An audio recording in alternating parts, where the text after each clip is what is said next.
Gürcü xəngəlini kimlər sevir? Bizim evdə uşaqlığımdan bəri hər zaman gürcü xəngəli hazırlanıb.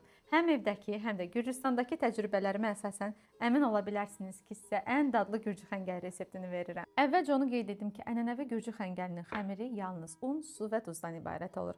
Restoranda yediyiniz xəngəllərin hamar, parıltılı və elastik olmağının yeganə səbəbi onların xüsusi aparatlar vasitəsilə yoğrulması və preslənərək yayılmasıdır. Una duz əlavə edirəm və soyuq suyu çox ehtiyatla az-az una əlavə edərək möhkəm xəmir yoğururam.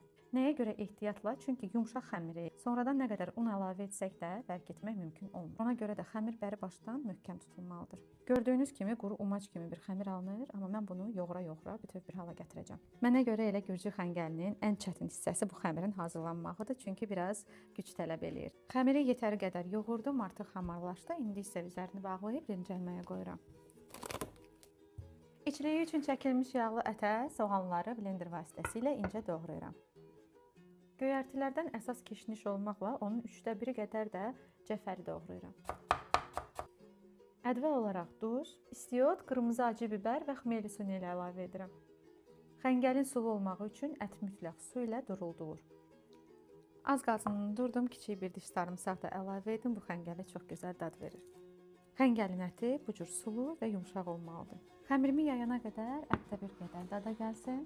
Baxın, əsl xəngəl xəmiri bu qədər bərk, elastik olmalıdır. Şəkilləndirərkən heç una belə ehtiyac yoxdur.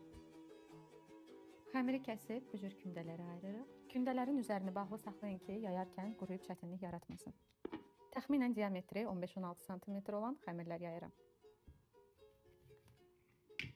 Keçdik xəngəlin bükülmə qaydasına. Burada nəlbəkidən istifadə edirəm ki, ətin suyu bükərkən axmasın.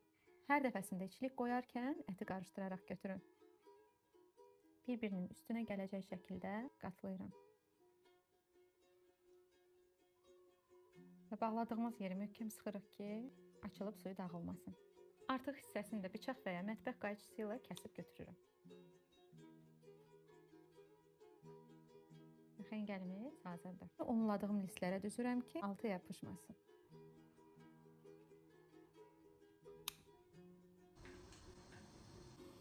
Qaynayan suya duz, daha sonra xəngəlləri atıb cəmi 10 dəqiqə qaynadıram. Xəngəllər şişib bu şəkildə suyun üzünə qalxdıqda demək ki, hazırdır.